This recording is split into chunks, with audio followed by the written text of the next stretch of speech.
ويلكم بقى.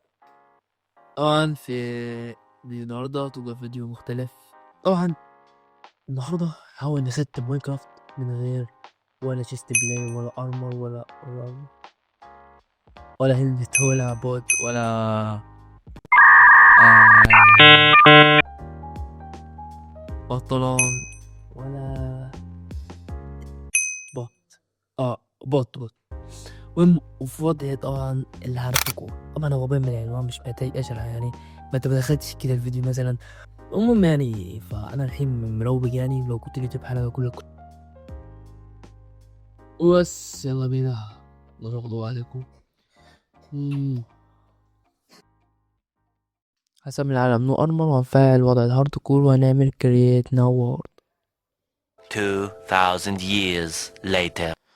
المهم بعد ما تصبنت في العالم بالمنظر ده اول حاجه بدأت اعملها اني اجمع الخشب وبعد كده عملت الكرافتن وعملت الستيك وهنا عملت اكس وبدأت أكتب في الخنازير عشان يجمع أكل لأن الرحلة حرفيا طويلة.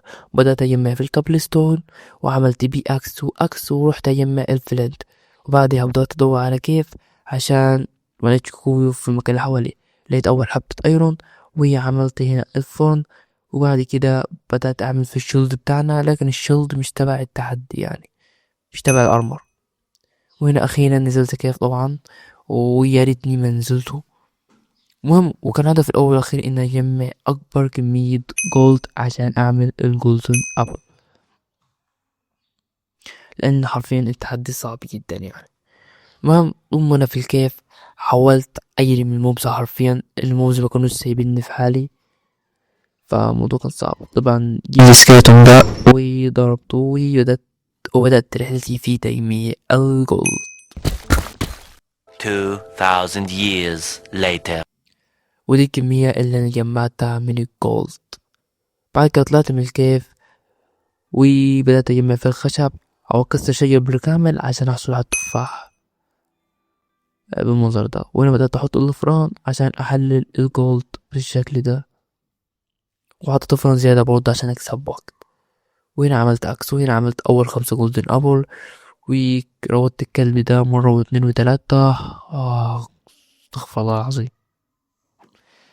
المهم بدأت أكتب في الخنازير دي عشان أحصل على الأكل لكن مكنتش عارف إن في قرية جنبي وأنا مكنتش عارف يعني فالموضوع كان معقد يعني. بدأت أجمع في القمح بالشكل ده والقمح اللي كانوا هناك برضه جمعتهم برضه سبت القمح حرفيا في المكان. بعديها بدأت أجهز نفسي عشان أنزل كيف عشان أحصل على الأوبسيديان عشان أروح النذر وعملت ستاكة من العيش يعني. المهم وعملت هنا 18 حبة جولدن أبل برضه. بدأت أنزل الكيف وكان هدفي إن أدور على بركة لافا لأن هنحول اللافا دي الأوبسيديان وهنقدر نعمل البوابة. المهم بعد عناء طبعا لقيت اللافا بعدها سكبت حطيت المية دي بالشكل ده وبدأت أجمع في الأوبسيديان ويجمع في الأوبسيديان. المهم بعد ما جمعت الأوبسيديان بدأت أعفر مكان البوابة عشان أعمل البوابة وأقول لكمش بقى 1 2 3 ويلا بينا.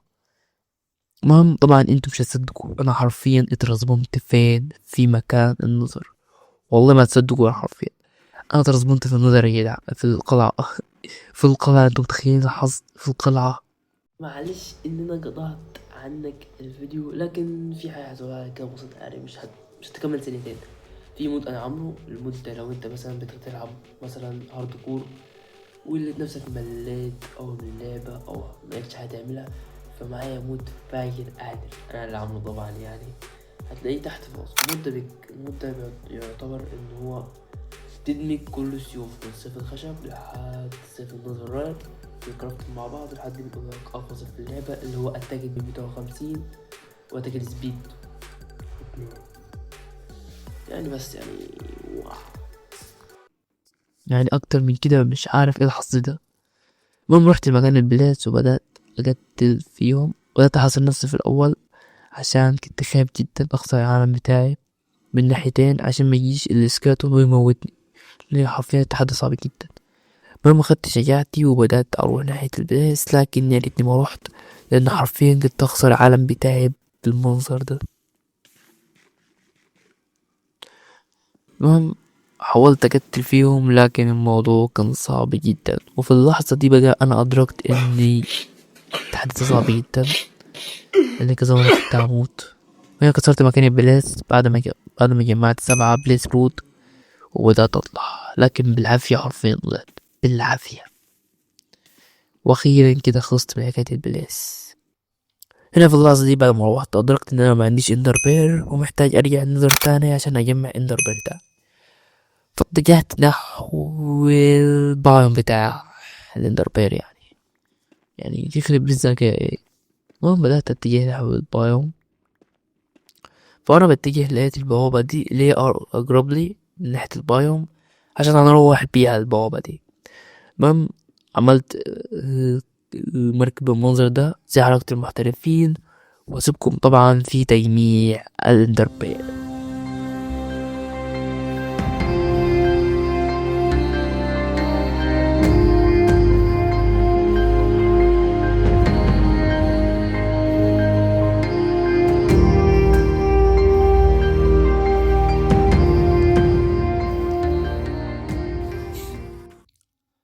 لحد ما حضرت المركب بالشكل ده وبدأت أروح.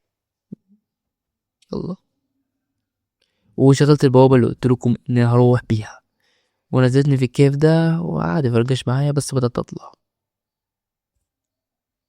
المهم عملت أول 2 اندر بير هنا، اندر اي، وبدأت أتجه. اختصرت عليكم وقت طويل جدا، ولحد ما وصلت للجزيرة دي وبدأت أحفل لتحت بالشكل ده.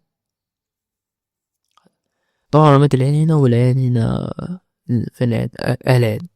المهم بدأت أنزل لحد ما وصلت مكان البوابة. المهم أختصر عليكم وقت برضو إن أنا وصلت البوابة وكسرت الزبون ده، وبدأت أحط العيون بالشكل ده.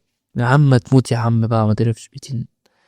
بدأت أحط العيون بالشكل ده، ويلا بينا ننطلق الرحلة بتاعتنا.